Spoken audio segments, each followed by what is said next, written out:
Rapport is the key to qualifying prospects. Rapport is often misunderstood as part of a component of the sales process. It's become sales babble that's frankly overused. And most salespeople try to build a rapport the same way. Thus, the prospect knows exactly what you're going to say and do the minute you walk into his office. And the cat decided to jump in. I guess she wanted to build rapport with me. So what I was saying was, the minute you walk into the prospect's office, they already know what you're going to say and do because all the other sales reps have done it before you. Yes, it's become that old and that predictable. So this video is about how to be different in building rapport, and we'll get to that right after this.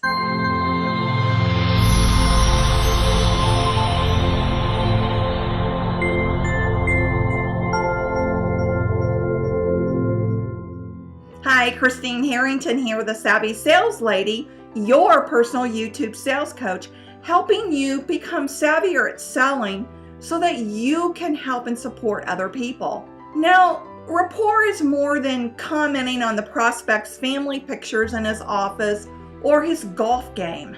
All sales reps do this. They walk into a prospect's office, look around to find one thing that they may have in common with the prospect in order to start building rapport. We've all been taught to do this, right? Now, rapport is very important in qualifying prospects. Without it, your prospect will simply refuse to open up. That's why rapport building is one of the key components in qualifying prospects. The sales definition of rapport is to capture and keep someone's attention and interest on a conscious and unconscious level. When creating rapport, the unconscious message that you're sending is, I care about you. I'm just like you.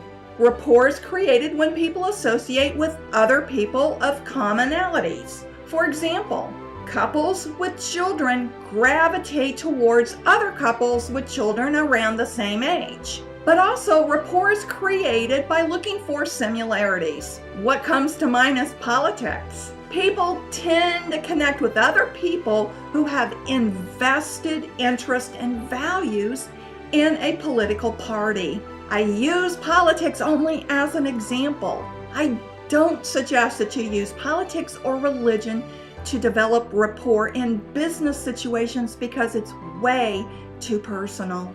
Here's where most salespeople make a mistake in building rapport. They think that once they've built rapport, it's all good. When actuality, rapport ebbs and flows all through the sales conversation. Don't make the mistake of taking rapport for granted when you establish it in the beginning. So how do you establish rapport? As I said, it's a widely accepted practice that sales professionals build rapport in the introductory phase of the sales conversation. And they usually do this by commenting on a commonality they see in the prospect's office, or maybe they've done their homework before they step into that sales conversation and know the prospect loves baseball. So usually every salesperson starts the introduction like this. I see you're an avid golfer. So am I. What's your favorite golf course? Before you know it, the prospect is off and running with all his golf stories. 10 minutes has gone by and you're thinking, how can I turn this around? You've totally lost control and you're scratching your head wondering why the prospect didn't buy. Let me suggest that you do this instead. Build rapport by using justifiers and tone. Whether over the phone or face-to-face, you have 4 seconds to capture the prospect's attention, and he's deciding if you're worth listening to. 4 seconds. If you haven't read that article, you can read it in the description below. Justifiers in a conversation are used to justify the reason why. For example, when talking to a prospect, qualify in this way. Just a couple of quick questions so I don't waste your time. In this example, the word so is the justifier. You see, rapport isn't just about using words.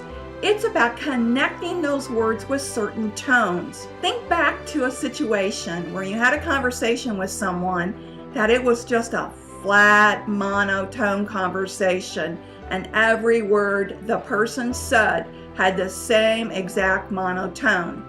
What do you think you did? You tuned out within seconds of the conversation. Did that build rapport at all? Chances are, no. Now think of a person who was fast talking and excited all the time, and it was the same type of fast, active talking and excited.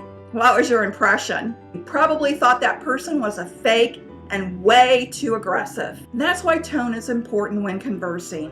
Use tone to emphasize an important point, and then drop your tone when you want to emphasize a critical point.